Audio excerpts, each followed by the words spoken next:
I don't have a witty intro line. What is up, guys? It is Nick from Yak Comics coming back at you with another installment of Nick's Picks.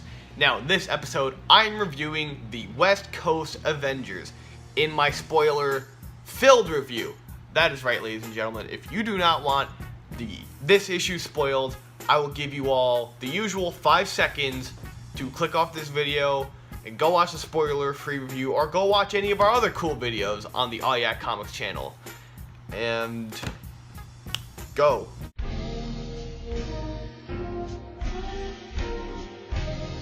Now, before we get into it, don't forget to like, comment, and subscribe. And if you haven't already, be sure to ring that notification bell to be a part of the Aw Yeah notification squad. Be awesome. Now, on to the spoiler-filled review, and on to what I think is a pretty amusing first issue.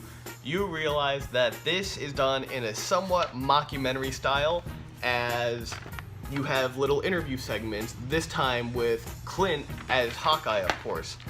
And after that, we get right into Kate Bishop wrangling a bunch of land sharks that are quite literally running around Los Angeles. Again, not a very serious issue, folks, but pretty fun with these types of concepts around. And of course, you have Kate Bishop having difficulty wrangling these land sharks, as I would clearly imagine. Therefore, she calls upon the help of Clint as also Hawkeye, and America, as you can see right here.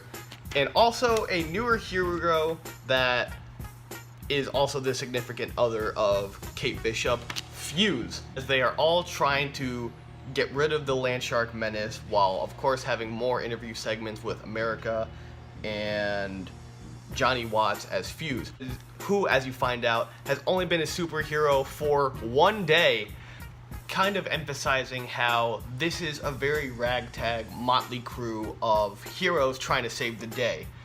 And of course, this is mentioned even more due to the lack of organization, and of course, the application poster to be a part of a West Coast team, of course that being the West Coast Avengers.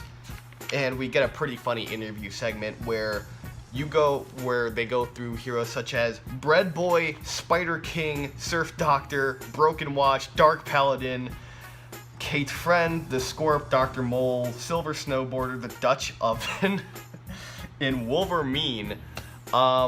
And no, I'm not kidding, all of these heroes are in the book right here, as you can clearly see.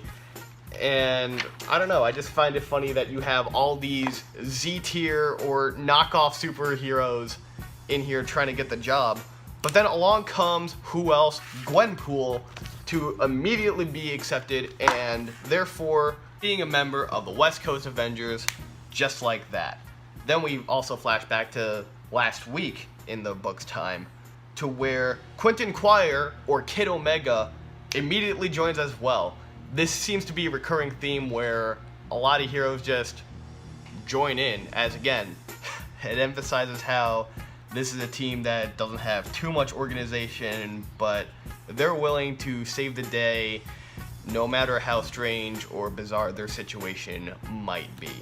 But Kid Omega also has the added benefit of having, what else? Money, as you would probably need to run a huge superhero organization. And of course, this leads to Kid Omega clashing with Gwenpool a lot here. As you can see, they have a little fight right here, and you know, Kate, of course, wondering why this is happening. After more mischief from Gwenpool, who else? We get news of another threat happening in the city. Who is it exactly? A 200-foot tall original member of the West Coast Avengers from the 1980s and 90s, Tigra. Now, nobody knows why she's 200 feet tall or why she's suddenly attacking Los Angeles, but she is, and they're determined to save the day, of course. Being the first time that they're running around as a team, you obviously get to see that they aren't exactly a full-fledged unit willing to work with each other just yet, as we get more interview segments and more of them trying to stop Tigra, of course. And then at the end of the issue, the very tail end, we get a new character called Brodok. Yeah, again, strange but silly issue, but all right. And then it ends there. Now, you know, this seems to be very interesting in how this will go and how silly it, because, you know, it has that good camp, it has that good back and forth between the characters, and you know, it's pretty good, it's pretty funny, and that's about it. Of course, my final verdict on that is 1 thumbs up, meaning that it's pretty good, pretty funny, not, you know, like mind-blowing, trailblazing stuff, but you want to know what? You want something that's a bit of a break from a more darker storyline. This could be it. And with that said, I am Nick from All Yak Comics, from beautiful downtown Harrison, New York, oddly enough, from the East Coast when I'm reviewing the West Coast Avengers.